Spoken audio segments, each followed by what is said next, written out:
The morning started like any other, with excruciating pain shooting through my body and my father's voice booming through the door. Sophia, get up now. You're not missing another day of college. I was 19, and for the past 3 months, my body had been betraying me in ways I couldn't explain. The pain would start in my lower back, spreading like wildfire through my limbs until even breathing hurt. But in our house, pain was just another excuse for weakness. I said get up. The door flew open, and my father, James Mitchell, stood there in his crisp business suit, his face already reddening with anger. As a prominent business executive, image was everything to him, and having a lazy daughter didn't fit his perfect family narrative.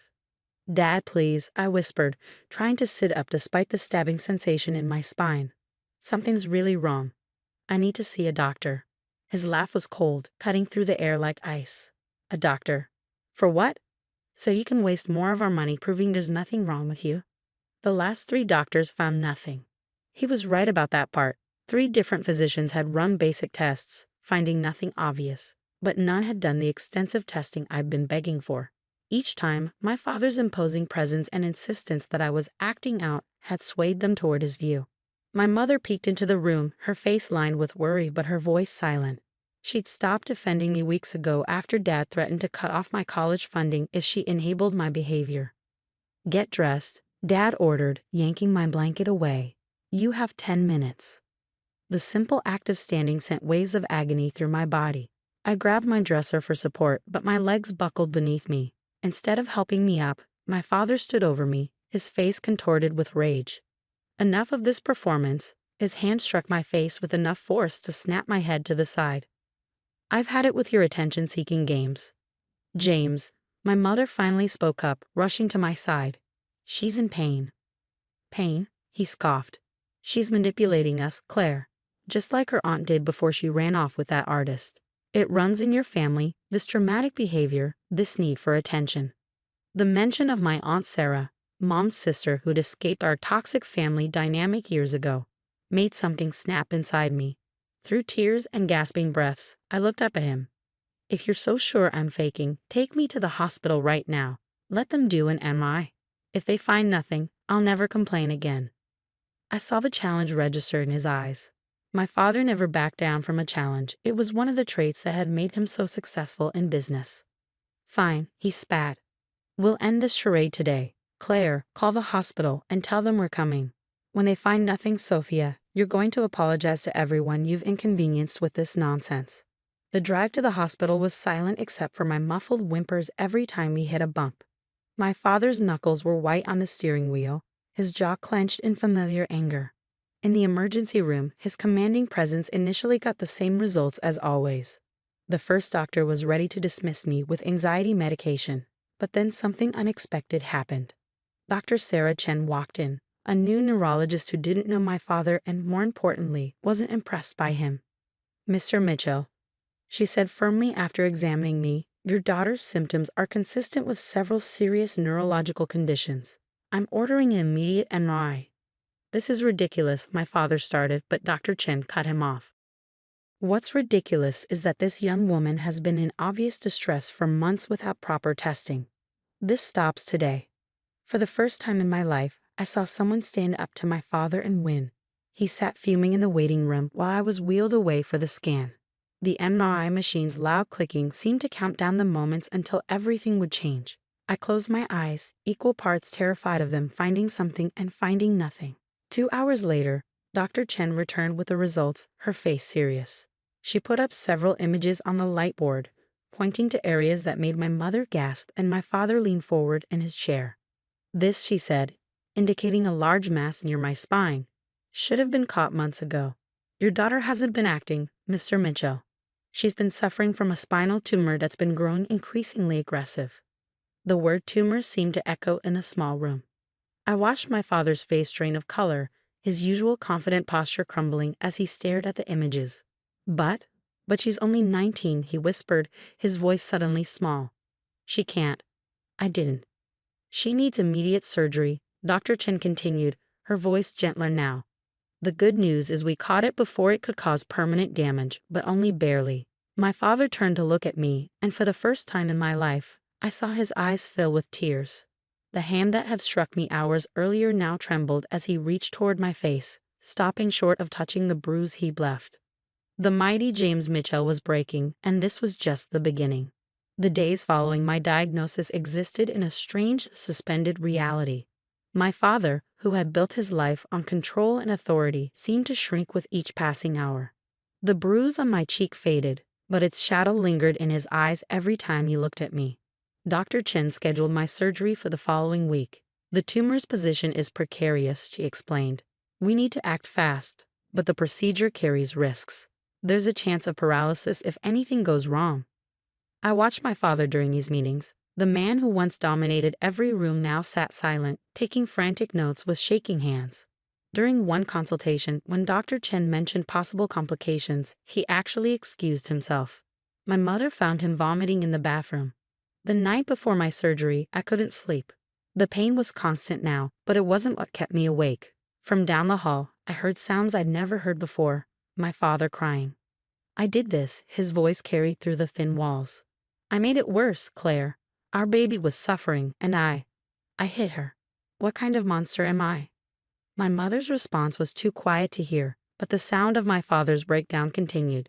The man who had never shown weakness, who had taught me that tears were for the feeble, was sobbing uncontrollably. Using the wall for support, I made my way to their door. It was cracked open, and through it, I saw my father on his knees, his head in my mother's lap as she stroked his hair. I keep seeing her face, he choked out. Every time she fell, every time she begged for help, I punished her. I called her weak. I struck my sick child. Before I could move away, he looked up and saw me. For a moment, we just stared at each other. Me, leaning against the doorframe in pain, and him, kneeling on the floor with tears streaming down his face. Sophia, he whispered, my name sounding like a prayer and a plea. I wanted to turn away, to hold onto my anger, but something in his broken expression made me stay. He stood slowly, approaching me like I might shatter. I don't know how to fix this, he admitted, his voice raw. I don't know if it can be fixed. The pain hit again, making me gasp and stumble. Instead of demanding I straighten up or accusing me of exaggeration, my father gently caught me, helping me to sit on their bed. Remember when I was 7, I said through gritted teeth, and I fell off my bike? You made me get back on immediately, said pain was just weakness leaving the body. He flinched at the memory. I was wrong. God, I was wrong about so many things. You taught me that showing pain meant I was failing you. I continued. So when this started, I tried so hard to hide it. Maybe if I'd spoken up sooner. No, he cut me off firmly. Don't you dare blame yourself. This is on me. All of it. He knelt in front of me, his hands hovering uncertainly near mine.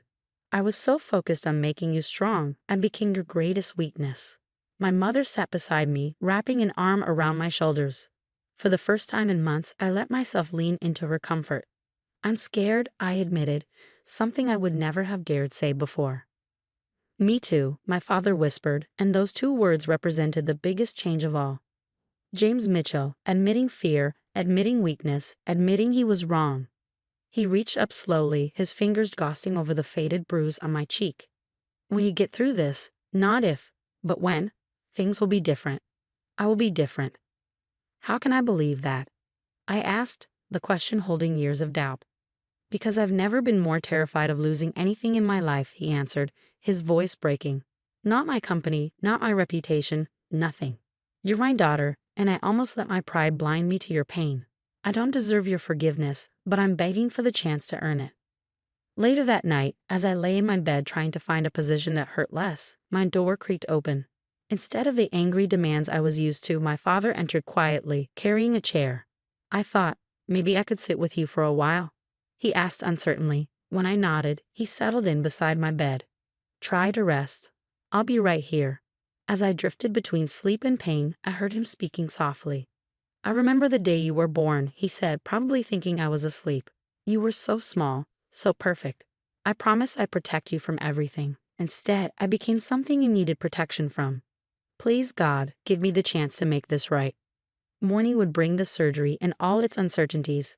But that night, watching my father maintain his vigil, I saw the first real sign that sometimes the hardest tumors to remove aren't the ones that show up on an MRI. The morning of my surgery, I woke to find my father still in the chair beside my bed, his suit wrinkled from the night watch. For the first time in my life, he hadn't shaved or meticulously styled his hair.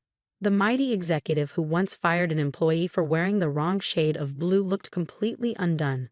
As the nurses prepped me for surgery, he stayed close, his eyes tracking every movement, every wince of pain on my face. When Dr. Chen arrived to explain the procedure one final time, he asked questions in a voice I'd never heard before. Humble, almost pleading. "Please," he said as they prepared to wheel me away, "she's my little girl."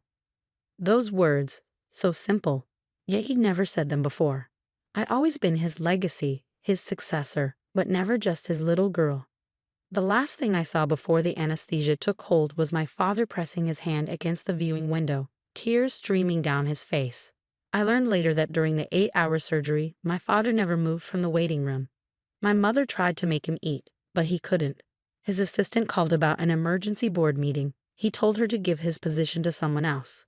"My daughter is in surgery," he'd said. "The company can burn to the ground for all I care." When Dr. Chen finally emerged, her face was tired but smiling. "We got it all," she announced. "The tumor's gone, and there's no sign of paralysis." My father, the man who prided himself on perfect composure, fell to his knees right there in the waiting room. His sobs echoed through the hallway, years of manufactured strength crumbling in an instant. Recovery was slow and painful, but different from before. Every grimace of pain wasn't met with accusations of weakness, but with gentle concern. My father learned from the nurses how to help me walk, how to manage my medication, how to assist with physical therapy exercises. One afternoon, about 2 weeks after the surgery, my physical therapist commented on the change. "Your father's like a different person," she said as we worked on my mobility. "When you first came in, he was intimidating. Now he's the most attentive parent I've seen." She was right. The transformation was stunning. The man who once refused to miss work for my school events now spent hours helping me relearn how to walk. His phone, once surgically attached to his hand, stayed silent in his pocket. A month into my recovery, he came to my room carrying a small box. "I've been going through old things," he said, sitting carefully on the edge of my bed. Inside the box were photographs, hundreds of them, chronicling my childhood. This one, he pulled out a photo of me at age 6, trying to climb a tree. "You fell right after this was taken.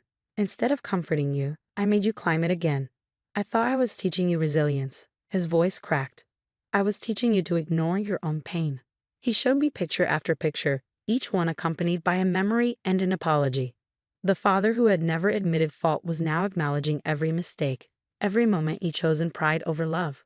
"I'm stepping down as CEO," he announced suddenly, putting the photos away. "The board can find someone else to run things." "Dad, you don't have to." "Yes, I do," he interrupted gently. "I've spent your whole life choosing that company over you. Never again." 3 months after the surgery, Dr. Chen declared me tumor-free. The scars were healing, and my strength was returning. But the biggest change wasn't physical. It was in the way our family operated. My father attended therapy, both alone and with me. He learned to talk about feelings instead of suppressing them, to show vulnerability instead of demanding perfection. The man who once ruled through fear now asked for family game nights and Sunday dinners. 6 months to the day after my diagnosis, he organized a family dinner. As we sat around the table, me now able to sit comfortably, Mom smiling more than I'd ever seen, and Dad in casual clothes instead of his usual suit, he raised his glass. "To second chances," he said, his voice thick with emotion. "And to my daughter, who taught me that true strength isn't about never falling. It's about having the courage to get back up and the wisdom to help others when they fall." Looking at him now, it was hard to believe this was the same man who had once slapped me for showing weakness. The tumor that had threatened my life had also broken down walls we lived behind for years, revealing a father I never knew existed. "And to healing," I added, raising my own glass. "All kinds of healing." His eyes met mine, and in them I saw not the stern executive or the demanding father, but simply a man who had learned the hardest lesson of his life, that sometimes our greatest strength comes from admitting our greatest mistakes. Sometimes the things that threaten to break us end up breaking down the walls we never knew we needed to tear down.